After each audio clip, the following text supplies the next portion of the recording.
রাসূলুল্লাহ সাল্লাল্লাহু আলাইহি ওয়াসাল্লামকে নূরের তৈরি বললে আল্লাহর সমস্যাটা কি ছিল টিভিতে থাকতে? যে রাসূলুল্লাহ সাল্লাল্লাহু আলাইহি ওয়াসাল্লাম নূরের তৈরি হলে আপনাদের সমস্যাটা কি, এত আপত্তি করেন কেন? কথা বুঝেন? আমি বললাম, তাৎক্ষণিক যেটা মনে আসলো যে ভাই আমিও তো এই চিন্তাটাই করি যে রাসূলুল্লাহ সাল্লাল্লাহু আলাইহি ওয়াসাল্লামকে নূরের তৈরি বললে আল্লাহর সমস্যাটা কি ছিল।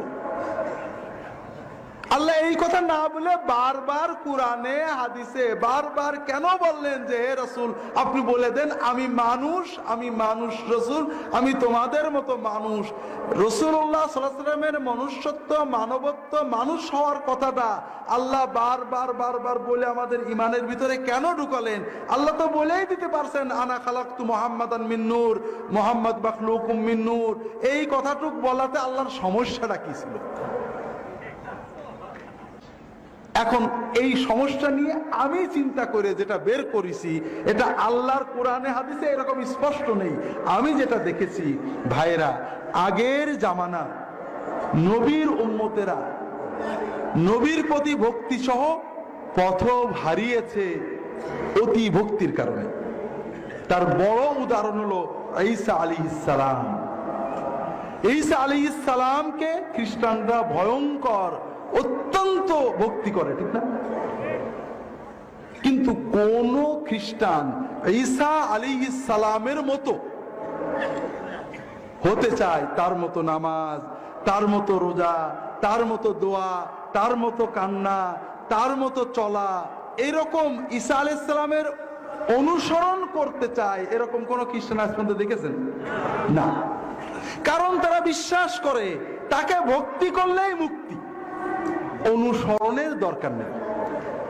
এক ভাই কানাডায় গাড়ি চালান, ইউরোপে আমেরিকায়, আমি কালকে হয়তো কিছু বলবো, ইউরোপে আমেরিকায় যখন বাংলাদেশের বা বিভিন্ন মুসলমান দেশের মুসলমানরা যায়, অনেকেই নামাজ কালাম পড়ে না, অনেকে যাওয়ার পরে খারাপ হয়, কিন্তু অনেকেই যাওয়ার পরে ভালো হয়। যখন ইউরোপ আমেরিকানদের আচরণ ইসলামের ব্যাপারে বর্ণবাদী আচরণ দেখে, তার ভিতরে একটা রিয়াকশন হয়, ভালো হয়।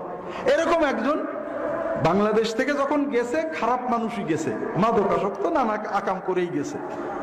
ওখানে যাওয়ার পরে একজন কনভার্টেড রিভার্ট মুসলিম কানাডিয়ানের সাথে পরিচয় হয়ে তার জীবনটা পাল্টে গেছে।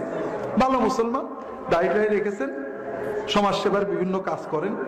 তা একজন পাদ্রী, পাদ্রীদের একটা আলাদা পোশাক আছে, একজন পাদ্রী তার গাড়িতে উঠেছেন, উঠলে ওই ড্রাইভার সালাম দিচ্ছে আসসালামু আলাইকুম।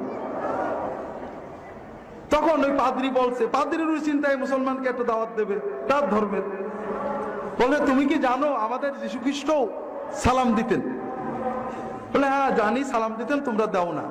পাদ্রী বলছে তুমি কি জানো আমাদের গড আর তোমাদের আল্লাহ এক? বলে না, এটা ঠিক বলনি, আমাদের আল্লাহ আর যীশু খ্রিস্টের আল্লাহ কিন্তু এক। কারণ যীশু খ্রিস্ট আল্লাহ বলতো, গড বলতো না। আর শোনো, যীশু খ্রিস্ট যদি এখন আসে আমার বাসায় যাবে, তোমার বাসায় কিন্তু যাবে না। কেন? বলে হ্যাঁ দেখেছো যীশু খ্রিস্ট দাঁড়িয়ে আছে, আমারও দাঁড়িয়ে আছে। যীশু খ্রিস্ট শুয়োর খেত না, আমিও শুয়োর খাই না। যীশু খ্রিস্ট পাকসাপ থাকতো, আমিও পাকসাপ থাকি, তুমি পাকসাপ থাকো না। তুমি যে শুয়োর খাও, তুমি দাঁড়িয়ে রাখো না, যীশু কিন্তু তোমার বাড়ি যাবে না, আমার বাড়ি যাবে। কথা বুঝতে পারেন?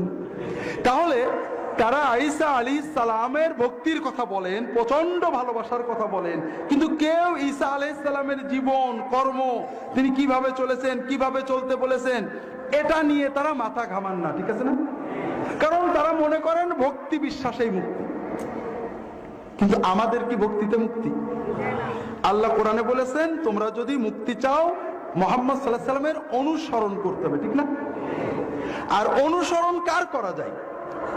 আমরা যাকে মনে করব আমারই মতো, ঠিক না?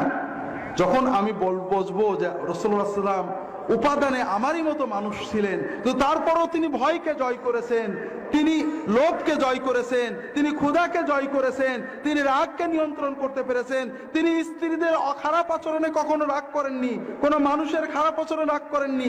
আমি কেন পারবো না? বুঝতে পারেন? আর এজন্যই আল্লাহ তাআলা আমাদের মুক্তির জন্য যেন আমরা রাসূলুল্লাহ সাল্লাল্লাহু আলাইহি ওয়াসাল্লামের সুন্নাত ইত্তেবা করতে উৎসাহ পাই।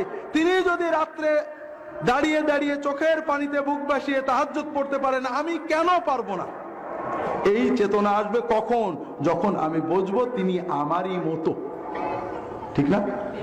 আর যখন আমি মনে করবো লাইট অব লাইট, খ্রিস্টানদের যে বিশ্বাস আলো নূর থেকে তৈরি, ফ্রম সেম সাবস্ট্যান্স, একই জাতের, তখন আমরা বুঝবো আমরা নবীজি তো অনেক কিছু করতে পারেন, আমরা তো পারবো না। কথা কি বুঝতে পেরেছেন তো ভাইরা? আর এজন্যই রাসূলুল্লাহ সাল্লাল্লাহু আলাইহি ওয়াসাল্লাম আমাদের আদর্শ চরিত্রের সর্বোত্তম মডেল।